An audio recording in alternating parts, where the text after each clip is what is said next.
Hello everyone, we're here with another Sundance review. Before leaving Sundance to watch the rest of the festival from home, the last movie we saw was a very strange and bizarre vision from A24. It was the last movie we saw, and it was probably the most difficult one to watch. And it was A24's, remember what it was called?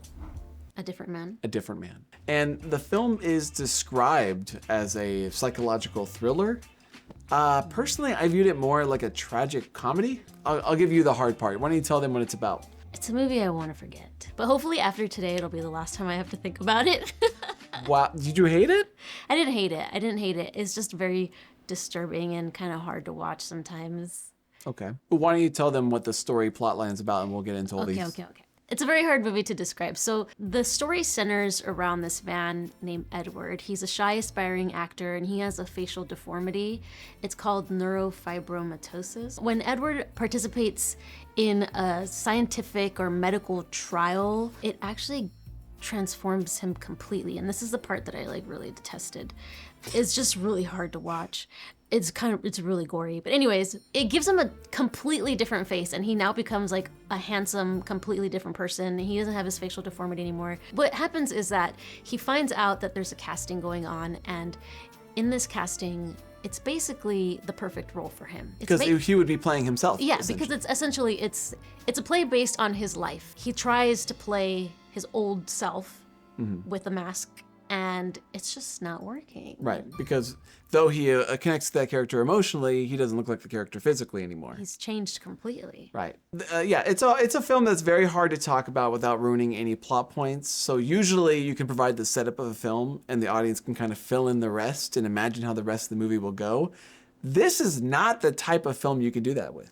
No, it's so hard. Yeah, like while I was watching the film, I constantly would ask myself, like, where is this film going? It walks you down all these strange and odd alleys. And as frustrated as I found myself, I couldn't deny that the film did have a grip over me. Essentially, it's like a character study. In following this man is actually really interesting and intriguing, seeing his day in and day out, life activities, and the environment where it all takes place is also really interesting too. It's very old New York.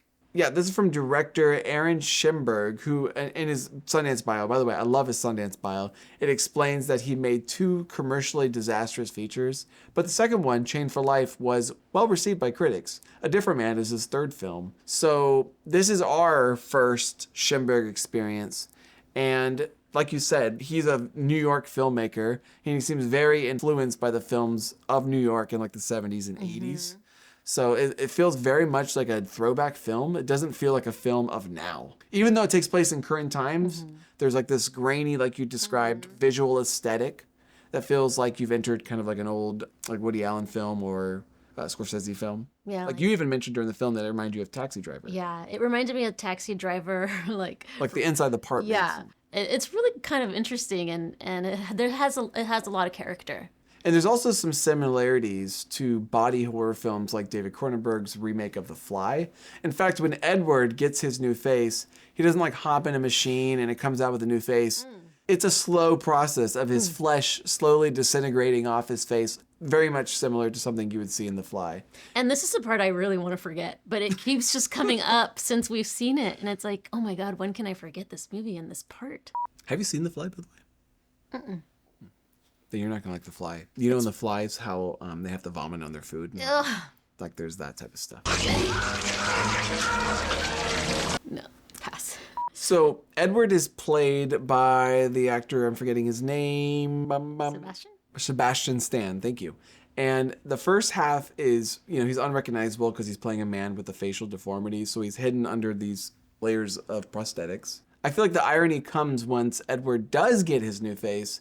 It actually doesn't fill that void that's kind of been inside of him. Like his entire identity is surrounded around this facial deformity that when he loses it, he actually struggles to find a new identity. Yeah, and I think that continues with the message that sometimes the things that we build up for ourselves are insecurities, we kind of blow out of proportion, and it's not just gonna be fixed by I'm guessing maybe this is what he might be saying, like getting plastic surgery or, doing things to change yourself if you're not doing the work inside to be happy with yourself. I think also sometimes just relating to it from an actor's perspective, like you're constantly trying to make yourself more castable, more likable, more attractive, or trying to mold yourself into whatever they want, whatever casting directors want you to be, or whatever Hollywood is telling you that you need to be. Yeah, I think there's a little bit of that with him, and I think that's probably the reason why he spirals, this character. And that particularly comes to fruition when another character enters the picture, Oswald, another man with neurofibromatosis. So this character is played by actor Adam Pearson, and he's a real actor with neurofibromatosis that you have seen in Jonathan Glazer's Under the Skin and Schimberg's previous film, Chained for Life. So Pearson has an easy confidence about him, and his character has, personality. He's lived a life of fulfillment. So when Edward becomes obsessed over Pearson, who seems to have everything he's always wanted, Edward is faced with that realization that it wasn't really the outside that was holding him back, but it was kind of the inside. Yeah, that was really interesting to watch, a lot of like the internal work that's going on with the character, because I think you're exactly that. Like he's realizing in real time, and you're watching him realize that perhaps everything that he thought needed to be changed wasn't something that needed to be changed, because clearly this other character is making it work. And something that you, I think, touched upon earlier that I think this film really explores, and what at least I interpreted from it, casting. It really talks about casting a lot. Questions about like what roles should people be allowed to play? Like where's the ethical line between exploitation and inclusion? Like if you were casting the Whale, what would be more ethically correct? Casting Brendan Fraser in a fat suit, or casting an actual person of size in the role? And if it's the latter, is it exploitative to do so? I feel like these are like questions that we still haven't figured out as like an industry, the answers to these questions. And I feel like that's a big part of what the film actually discusses. I feel like they go into great detail with this whole kind of dilemma, and they discuss it. It's interesting to see how it plays out. Yeah, absolutely. I mean, the entire cast is also all fantastic in their respective roles.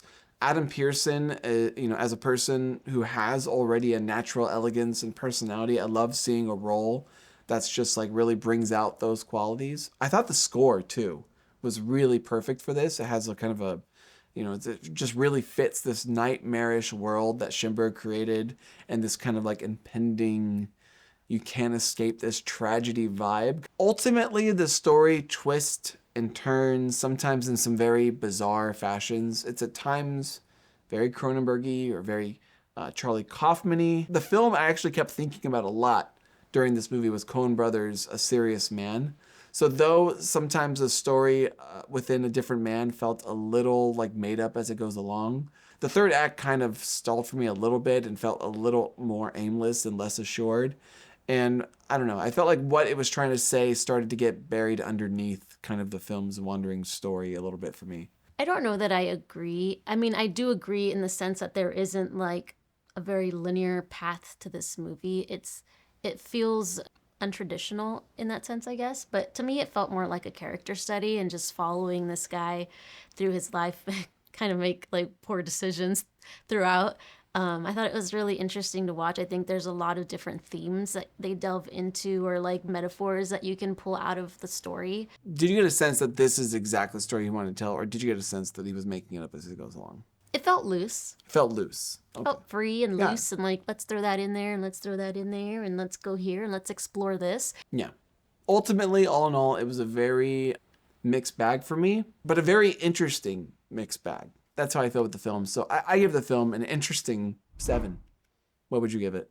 As much as I did like the themes and talking about it in the character study, I was kind of really grossed out. And also it felt really long. Like, I'll be honest, It did feel long, and it did feel like there was like every time I thought it ended, it didn't end yet. And it was like, oh no, we're still going to sit here longer. I will concede to that because like, I think the movie was under 2 hours, but it did feel like 2 hours, 20 minutes maybe. Yeah, it felt long. Yeah. So I think for me, it's more like a 6 out of 10. Okay. Well, A Different Man is set to release later this year. Let me know what you think. Is this a film that you're looking forward to seeing? Let us know in the comment section below. Also, let us know in the comment section below what your favorite A24 film is.